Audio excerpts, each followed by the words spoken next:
مسلمان نے ہی جلائے تھے اور مسلمان ہی جا کے معافی مانگ رہا ہے، تو گویا مسلمان جو ہے جلا رہے ہیں۔ یہی تو ہم کہتے چلے آ رہے ہیں کہ جنہوں نے بھی گھر جلائے تھے وہ مسلمان ہی تھے۔ یہی تو ہم کہتے چلے آ رہے ہیں کہ گھر جلانے والے مسلمان تھے۔ افسوس سے تو یہ کہنا پڑتا ہے تو اسلام اور ہے، مسلمان اور ہے۔ سمجھیے گا، اسلام اور ہے، مسلمان اور ہے۔ جو مسلمان کا کردار ہے اس میں غلطی ہے، اس میں خطا ہے، لیکن اسلام میں کوئی خطا نہیں ہے۔ جو اسلام کا نمائندہ ہوتا ہے وہ معصوم ہوتا ہے، جو مسلمانوں کا نمائندہ ہوتا ہے وہ خطا کار ہوتا ہے، وہ گناہگار ہوتا ہے، وہ دن رات غلطی کرتا ہے۔ مسلمانوں کا نمائندہ وہ ہوتا ہے جسے مسلمان تجویز کرتے ہیں، اسلام کا نمائندہ وہ ہوتا ہے جسے اللہ بنا کے بھیجتا ہے۔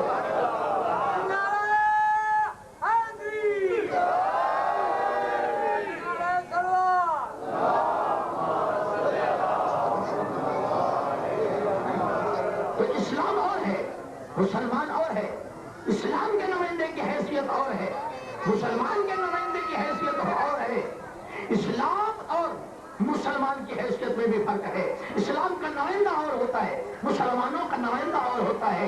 یہ تاریخ بڑھتے بڑھتے یہ تاریخ پہنچی ہے جنگ صفین تک، یہ تاریخ بڑھتے بڑھتے پہنچی ہے جنگ صفین تک۔ اور جنگ صفین میں دوستو بھائیوں اسلام اور کفر کی جنگ نہیں تھی، اسلام اور کفر کی جنگ نہیں تھی جنگ صفین میں۔ جنگ صفین میں اسلام اور مسلمان کی جنگ تھی۔ جنگ صفین میں اسلام اور مسلمان کی جنگ تھی۔ مسلمانوں کا نمائندہ امیر شام تھا، جنگ ہے، اسلام اور مسلمان کی جنگ ہے۔ یہ یزید مسلمانوں کا نمائندہ تھا، حسین اسلام کا نمائندہ تھا۔ یزید مسلمانوں کا نمائندہ تھا، حسین اسلام کا نمائندہ تھا۔ اب یہ مسلمانوں کا نمائندہ حسین کے یعنی اسلام کے نمائندے سے بیعت لینا چاہتا تھا، مسلمانوں کا نمائندہ اسلام کے نمائندے سے بیعت لینا چاہتا تھا، لیکن حسین ابن علی نے کہا میں کسی اور ملک چلا جاتا ہوں، مجھ سے بیعت نہ مانگ، مجھ سے بیعت لے کے اپنے فیض کو حضور کو اسلامی نہ بنا، میں اسلام کا نمائندہ ہوں، تو مسلمانوں کا نمائندہ ہے۔ تو مسلمانوں کا نمائندہ اسلام کے نمائندے سے بیعت لینا چاہتا تھا، حسین ابن علی نے انکار کیا ہے۔ تو بھائیو یہ یزید اصرار آخر کیوں کر رہا تھا؟ میں نے پہلی گفتگو میں کہا ہے جب سب نے تسلیم کر لیا تھا، سب نے مان لیا تھا، سب قبائل نے مان لیا تھا، سب قبائل نے سرداروں نے بیعت کر لی تھی، پھر حسین کی بیعت پہ اصرار کیوں کر رہا تھا کہ حسین میری جو ہے بیعت کرے؟ آپ اس حدیث کے وزن کو سمجھے یا نہ سمجھے، یزید جانتا تھا اگر حسین نے اپنا ہاتھ میرے ہاتھ پہ رکھ دیا تو یہ حسین کا ہاتھ نہیں، حسین منی یہ حقیقت میں رسول کا ہاتھ ہے۔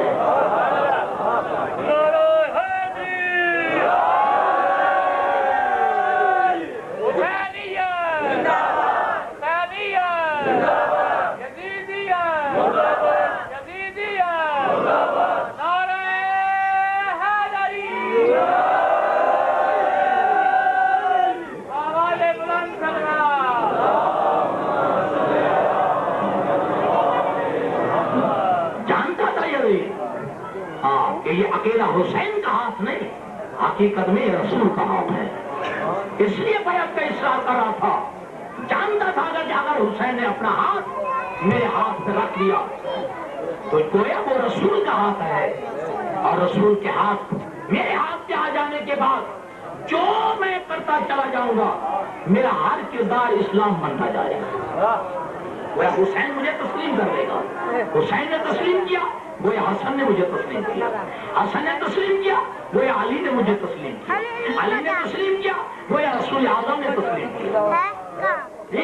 وہ سمجھتا تھا کہ اگر امام حسین نے میری بیعت کر لی تو اس کے بعد میں جو کرتا جاؤں گا میرا ہر کردار اسلام بنتا جائے گا۔ لیکن حسین ابن علی نے انکار کر دیا کہ اگر میں نے اس کی بیعت کر لی تو اس کا ہر کردار اسلام بنتا جائے گا، پھر نو کا کردار بھی اسلام کا کردار ہے۔ جی ابراہیم کا کردار بھی اسلام کا کردار ہے، موسیٰ کا کردار بھی اسلام کا کردار ہے، عیسیٰ کا کردار بھی اسلام کا کردار ہے، اسماعیل کا کردار بھی اسلام کا کردار ہے، یحییٰ کا کردار بھی اسلام کا کردار ہے، زکریا کا کردار بھی اسلام کا کردار ہے، آدم کا کردار بھی اسلام کا کردار ہے۔ جب حسین اگر یزید کی بیعت کر لیتے پھر یزید کا کردار بھی اسلام بن جاتا۔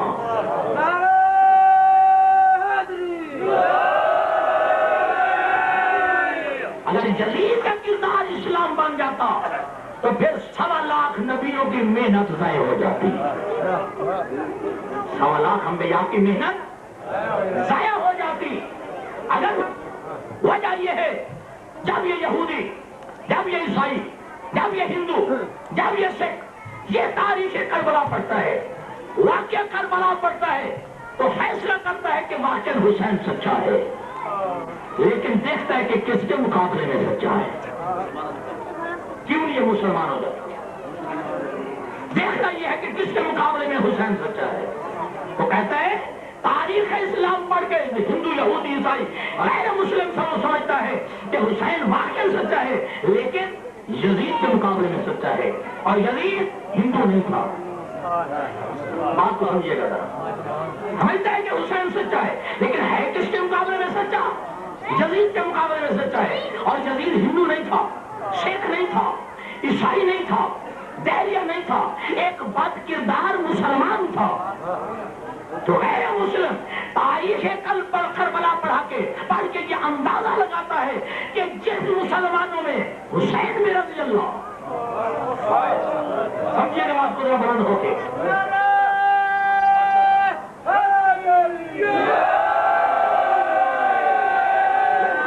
ہندو سکھ بھی مانتا ہے حسین سچا ہے، لیکن جب تاریخ کربلا پڑھتا ہے مانتا ہے حسین سچا ہے، لیکن یزید کے مقابلہ میں، اور یزید کو ہندو نہیں، سکھ نہیں، عیسائی نہیں، یہودی نہیں، دہریہ نہیں، کمیونسٹ نہیں، غیر مذہب نہیں، ایک بد کردار مسلمان تھا۔ تو یہ غیر مسلم تاریخ کربلا پڑھ کر یہ اندازہ لگاتا ہے کہ جن مسلمانوں میں حسین بھی رضی اللہ، جن مسلمانوں میں یزید بھی رضی اللہ، جس اسلام میں حسین بھی رضی اللہ، جس اسلام میں حسین بھی رضی اللہ، جس اسلام میں یزید بھی رضی اللہ، پھر ایسے اسلام سے وہ کفر اچھا جس میں یزید نہیں ہے۔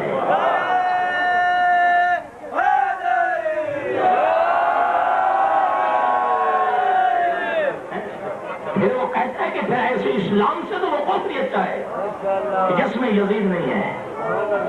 کیسا اسلام ہے کہ جہاں حسین بھی رضی اللہ، یزید بھی رضی اللہ؟ کیسے مسلمان ہیں جہاں حسین بھی رضی اللہ اور یزید بھی رضی اللہ؟ اس لیے یہ مسلمان نہیں ہوتا۔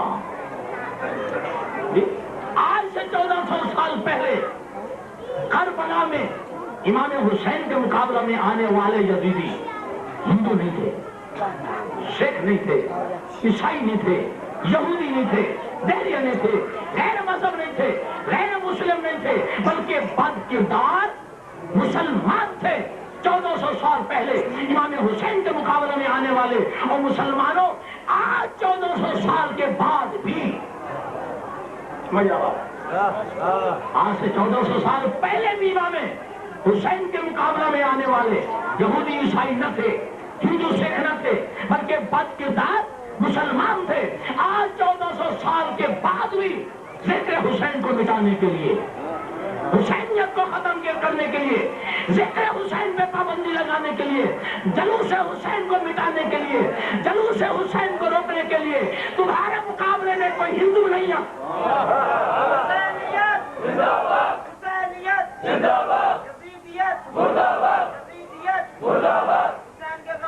لا الہ الا اللہ کی آذانیں دے کے آئے، اشہد ان محمد رسول اللہ کی صدائیں بلند کر کے آئے۔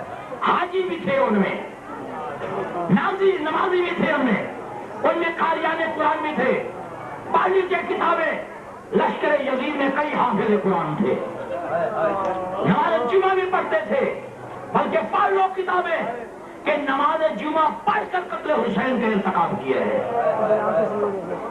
قتل حسین کا ارتکاب جو کیا ہے نماز جمعہ پڑھ کر قتل حسین کے ارتکاب کیا ہے، تو گویا اس میں نمازیں بھی تھی، ان میں روزے بھی تھے، توحید کے منکر بھی نہ تھے، نبوت کے منکر بھی نہ تھے، قیامت کے منکر بھی نہ تھے، قبلہ بھی تھا، قرآن بھی تھا، نمازیں بھی تھی، آخر کیا چیز ان یزیدیوں میں نہ تھی اسلام کی؟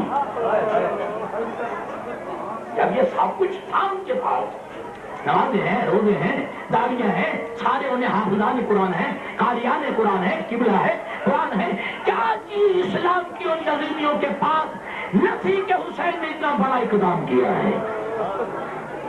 جب صاحب اگر ان تمام چیزوں کا نام نماز، روزہ، حج، زکات، ان تمام چیزوں کا نام اگر اسلام ہے تو یہ سارا یزیدیوں کے پاس تھا جی، پھر کیا چیز نہ تھی یزیدیوں کے پاس جو امام حسین نے اتنا بڑا اقدام کیا؟ تو سن لو مسلمانوں، سب کو یزیدیوں کے پاس تھا، اگر نہیں تھا تو آل محمد کی ولایت نہیں تھی۔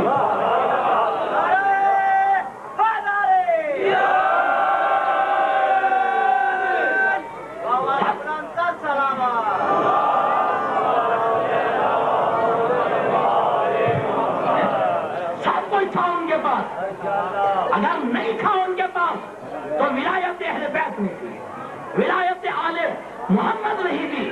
تو ایسے یزیدیوں سے امام حسین نے جنگ کر کے ٹکرا کے پوری تاریخ میں لکھوا دیا۔ سمجھیے گا بات کو ذرا کہ امام حسین نے ایسے یزیدیوں سے جنگ کر کے یہ قیامت تک منوا لیا ہے، اگر پورے دین اسلام سے اگر آل محمد کو نکال لیا جائے تو پورے دین اسلام میں باقی یزیدیت بچ جاتی ہے۔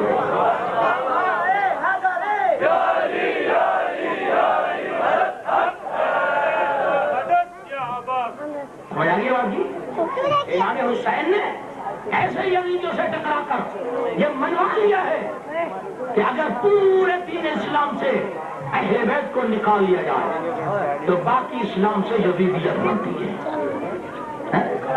باقی پورے اسلام سے یزیدیت بنتی ہے اگر اہل بیت اسلام کو نکال لیا جائے، اہل بیت رسول کو نکال لیا جائے۔ دیکھیے جب قرارداد بیعت پیش ہوئی ہے ولید کے دربار میں، امام حسین نے فوراً انکار نہیں کیا، یہ نہیں کہا کہ میں یزید کی بیعت نہیں کرتا، بلکہ امام حسین علیہ السلام نے وہاں پر ایک خطبہ ارشاد فرمایا ہے، ولید کے دربار میں ایک خطبہ ارشاد فرمایا ہے، تو جانتا نہیں نانو اہل بیت النبوہ، کس سے بیعت کا مطالبہ کر رہا ہے؟ پہلے میرا تعارف سن لے، نانو اہل بیت النبوہ، ہم اہل بیت نبوت ہیں، معدن رسالہ، ہم رسالت کی کان ہیں، ہم سے رسالت کی شاخیں پھوٹتی ہیں، معدن رسالہ، وہاں مختلف الملائکہ، اور ہمارے گھروں میں ملائکہ کا آنا جانا لگا رہتا ہے۔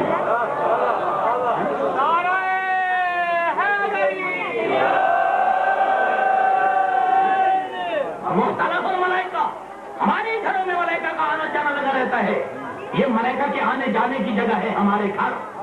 تو کیا سمجھتا ہے بنا فتح اللہ و بنا ختم اللہ، ہمارے ذریعے سے جو ہے کائنات کی ابتدا ہوئی تھی اور ہم کہیے اس کائنات کا خاتمہ ہو جائے گا۔ سن لا یبایع مثلی مثلا، مجھ جیسا اس جیسے کی بیعت کبھی نہیں کر سکتا۔ سن لے ولی، لا یبایع مثلی مثلا، مجھ جیسا اس جیسے کی بیعت نہیں کر سکتا۔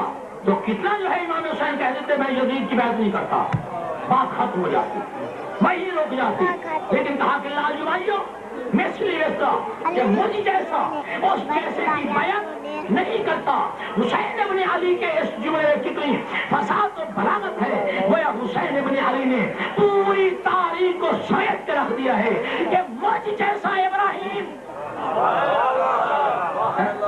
مجھ جیسا ابراہیم اس جیسے نمرود کی بیعت نہیں کر سکتا، مجھ جیسا موسیٰ جو ہے اس جیسے فرعون کی بیعت نہیں کر سکتا، مجھ جیسا محمد جو ہے اس جیسے ابو جہل کی بیعت نہیں کر سکتا، مجھ جیسا وہ جو ہے حسین اور یزید کی بیعت کرے، یہ ہو بھی نہیں سکتا۔ یہ یہی تک جملے نہیں تھے، یہ قیامت تک کے لیے جملے تھے کہ مجھ جیسا قیامت تک یہ جملے تھے امام کے، مجھ جیسا اس جیسے کی بیعت نہیں کر سکتا۔ گویا حسین ابن علی سمجھا رہے کہ آج سے لے کر قیامت تک جتنے حسینی بھی آتے جائیں گے اپنے زمانے کے کسی یزیدی کی بیعت نہیں کریں گے۔ تو گویا امام حسین یہ سمجھا رہے تھے کہ میں ہوں اسلام کا نمائندہ، جی میں ہوں اسلام کا نمائندہ۔ اور آج بھی بھائیوں کیوں کہا جاتا ہے کہ یہ جلوس بازار میں نہ آئے، یہ بازار میں نہ آئے، یہ جلوس یہ چوکوں میں نہ آئے، یہ سڑکوں پہ نہ آئے، چار دیواری تک محدود کر دیے جائیں۔ کیوں اس میں ذلت ہے؟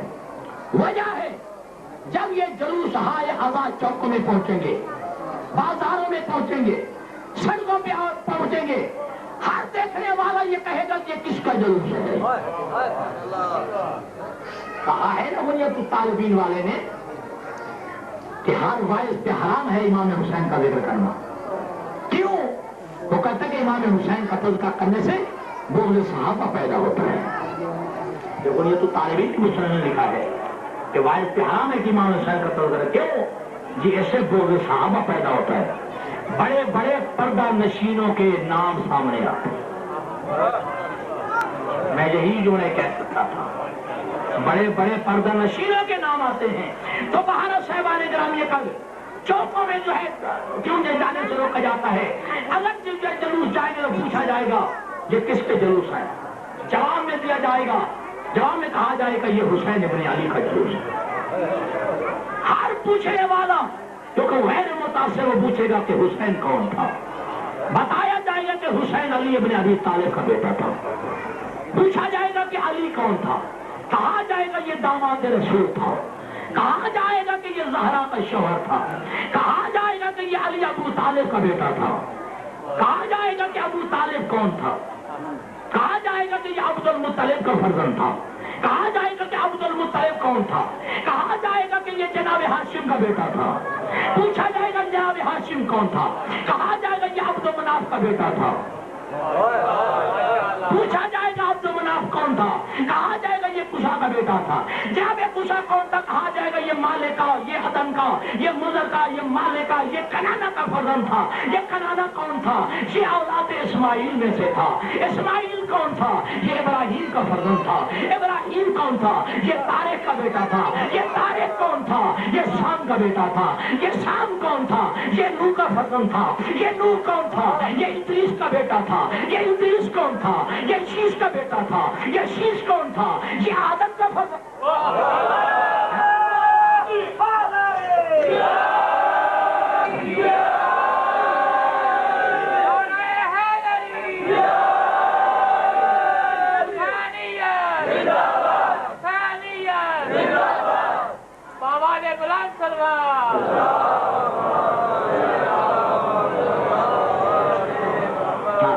بات سمجھ آ گئی؟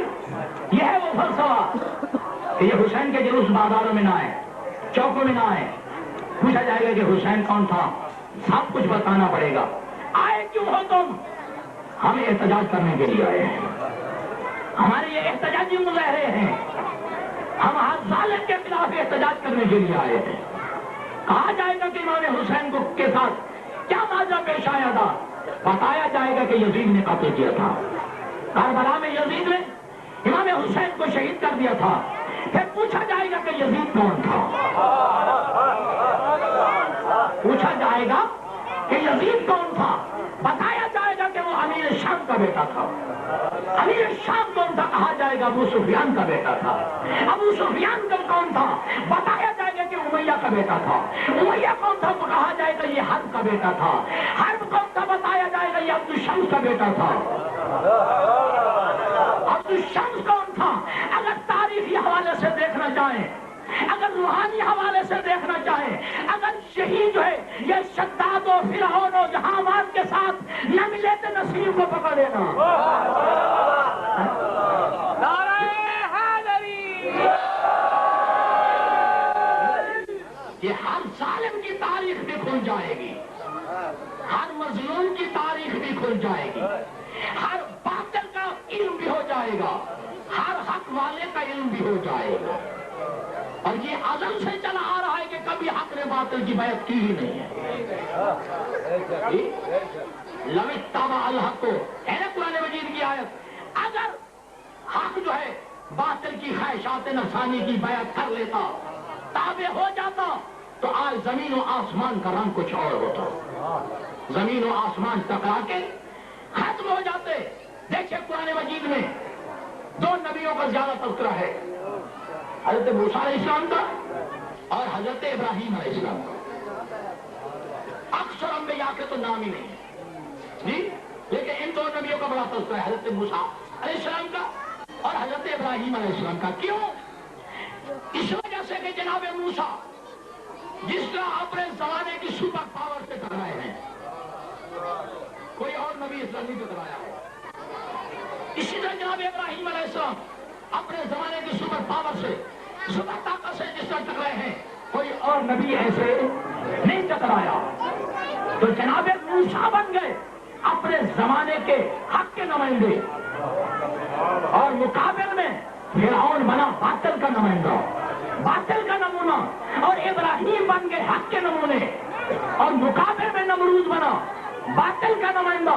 یعنی جس طرح یہ دو نبی ٹکرائے ہیں، کوئی اور نبی ایسے نہیں ٹکرایا. لہذا یہ دو نبی حق و باطل کا امتیاز بن گئے ہیں. لہذا اللہ نے قرآن میں حکم دیا موسیٰ کا زیادہ سے زیادہ تذکرہ کرو، ابراہیم کا زیادہ سے زیادہ تذکرہ کرو. کیوں؟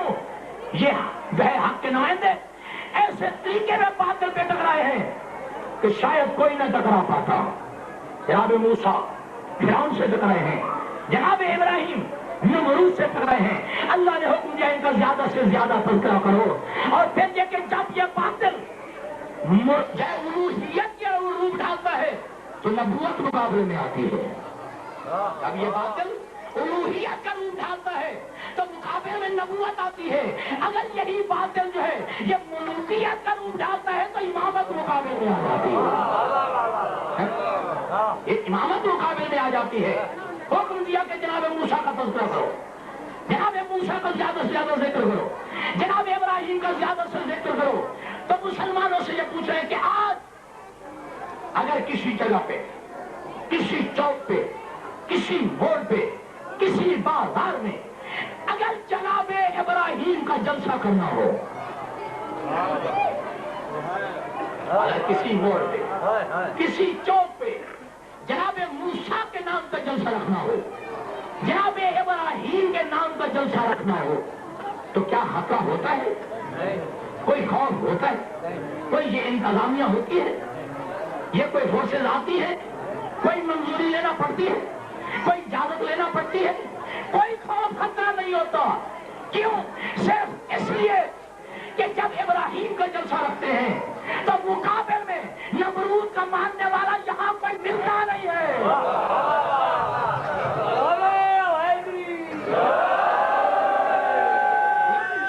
ابراہیم کے نام کا جلسہ کرتے ہیں تو خطرہ اس لیے نہیں ہوتا کیونکہ نمرود کا یہاں ماننے والا کوئی نہیں ہے کہ جب نمرود پہ لعنت کریں گے تو اٹھ کھڑا ہو.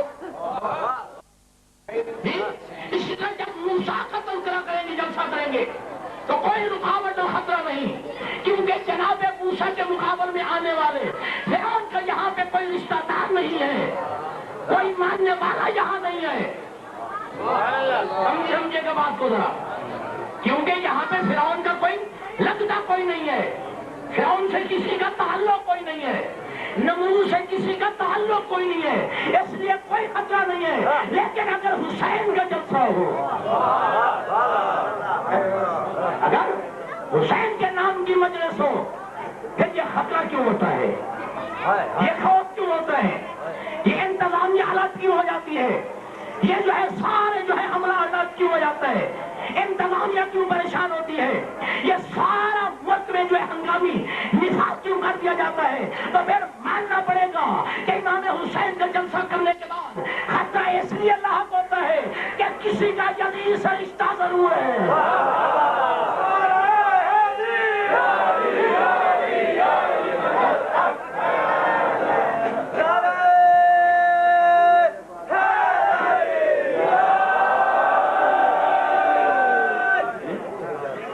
ماننا پڑے گا، تسلیم کرنا پڑے گا کہ کسی کا یزید سے رشتہ ہے جو ٹوک رہا ہے کہ یہ بازار میں نہ آئے، یہ چوکوں میں نہ آئے، یہ تو مظلوم کو حق دیا ہے، یہ تو قرآن نے بھی حق دیا ہے کہ مظلوم جہاں چاہے اپنے ظلم کی داستان بیان کر سکتا ہے۔ یہ تو قرآن نے خود اگر حکم دیا ہے، فیصلہ ہے، حدیث کا فیصلہ ہے، تاریخ کا فیصلہ ہے، فطرت کا بھی تقاضا ہے کہ ہر مظلوم کو یہ حق حاصل ہے، یہ واحد ہے کہ اپنے ظلم کی داستان بڑے مجمع میں سنا سکتا ہے۔ تو ہمارے یہ جلوس احتجاجی جلوس ہوتے ہیں جی۔ دیکھیے سینہ ہمارا، ہاتھ ہمارے، یار سمجھو اسی بات کو، سینے ہمارے ہیں، ہاتھ ہمارے ہیں، یہ تکلیف انہیں کیوں ہوتی ہے؟ میں اب سمجھاؤں امام خمینی کا قبلہ و فرمان کہ جب امام خمینی نے کہا تھا یہ جو تمہارے ہاتھ ہیں میں ان ہاتھوں کو گوڑ سے دیتا ہوں، میں سلام کرتا ہوں ان سینوں پر جن پہ یہ ہاتھ آ کے پڑتے ہیں۔ امام خمینی فرماتے تھے کہ یہ تمہارے ہاتھ ان سینوں پہ نہیں پڑتے، یہ یزیدیت کے منہ پہ تماچا بن کے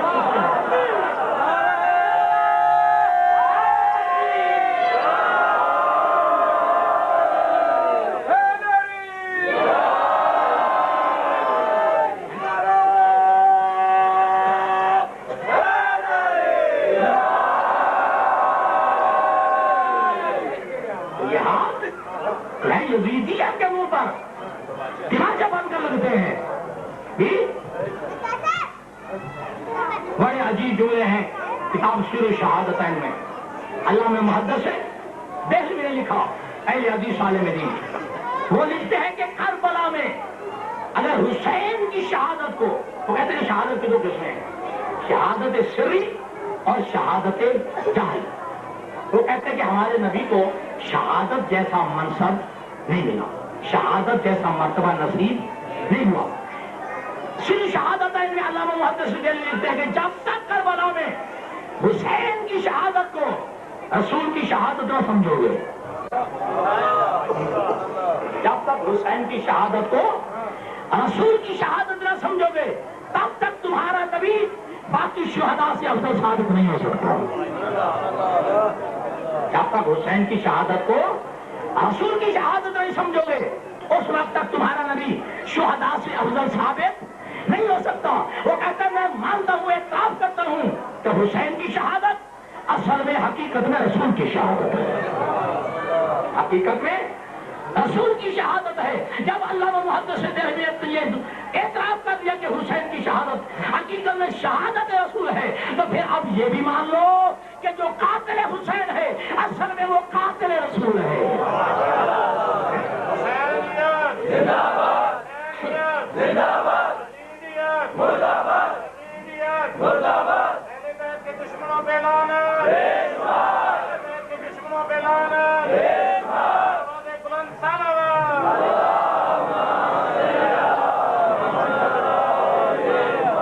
یہ ہمارے بنا تفریق مذہب ملت کسی کے دل آزاری نہیں۔ دوستو بھائیو، 11 مہینے ہو جاتے ہیں ہمارے یہ کان سن سن سن کر یہ پک جاتے ہیں کہ امام حسین کو شیعوں نے ہی قتل کیا تھا، امام حسین کو شیعوں نے ہی مارا ہے، شیعوں نے ہی قتل کیا ہے۔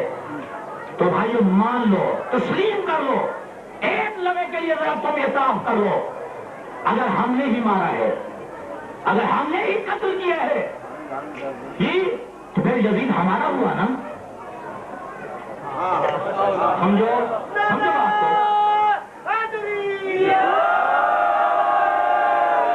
اگر ہم نے ہی امام حسین کو قتل کیا ہے تو پھر یزید بھی ہمارا ہے، پھر شیعہ بھی ہمارا ہے، پھر عبید اللہ بن زیاد بھی ہمارا ہے، پھر عمر بن سعد بھی ہمارا ہے، پھر خولی بھی ہمارا ہے، پھر شمر بھی ہمارا ہے۔ جب ہم نے ہی مارا ہے پھر ہمارا ہی لگتا ہے یزید، پھر ہم لعنت کرتے ہیں، تکلیف تمہیں کیوں ہوتی ہے؟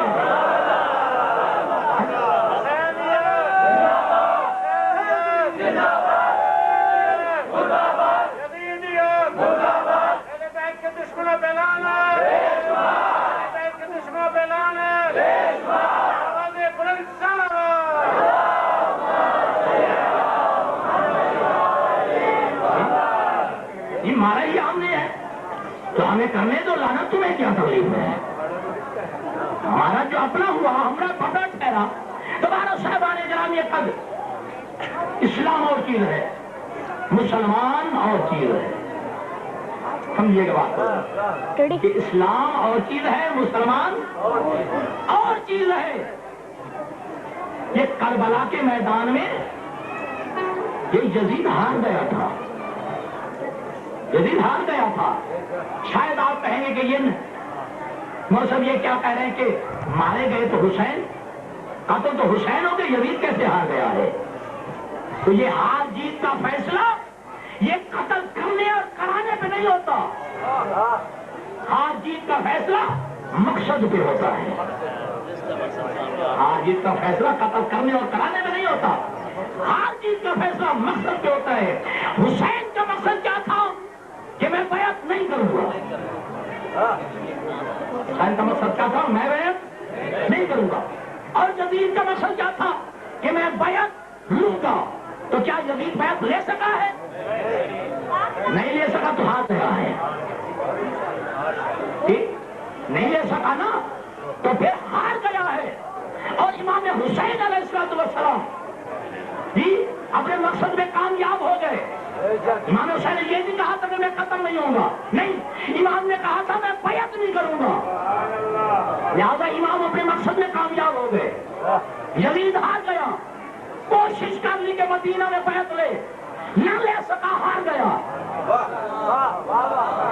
مکہ میں کوشش کرتا رہا بیعت لے سکے، نہ لے سکا، ہار گیا.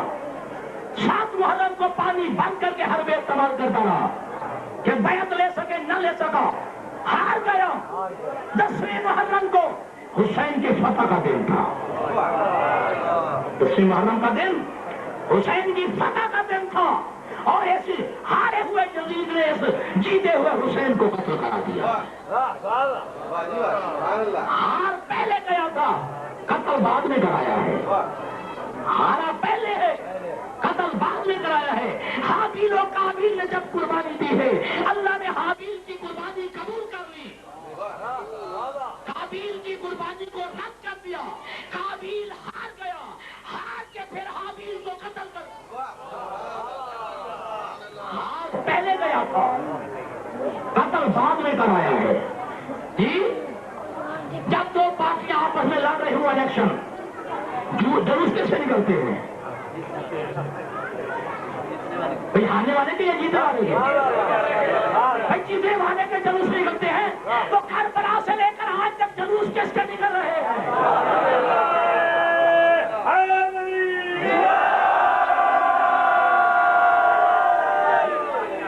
کربلا سے لے کر آج تک یہ جلوس کس کے نکل رہے ہیں؟ یہ حسین کی فتح کی نشانی ہے.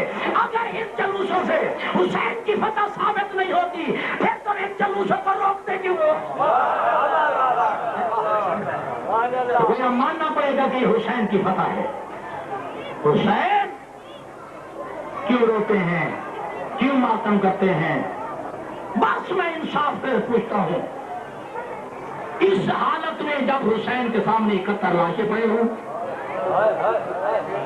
حسین کے سامنے 71 لاشیں پڑے ہوں، خود اپنے حسین کی حالت یہ ہو کہ ہونٹ کاٹ چکے ہوں، سینے میں نیزے تیر لگ چکے ہوں، پیشانی میں نیزہ لگ چکا ہو، ہر طرف سے خون بہ رہا ہو.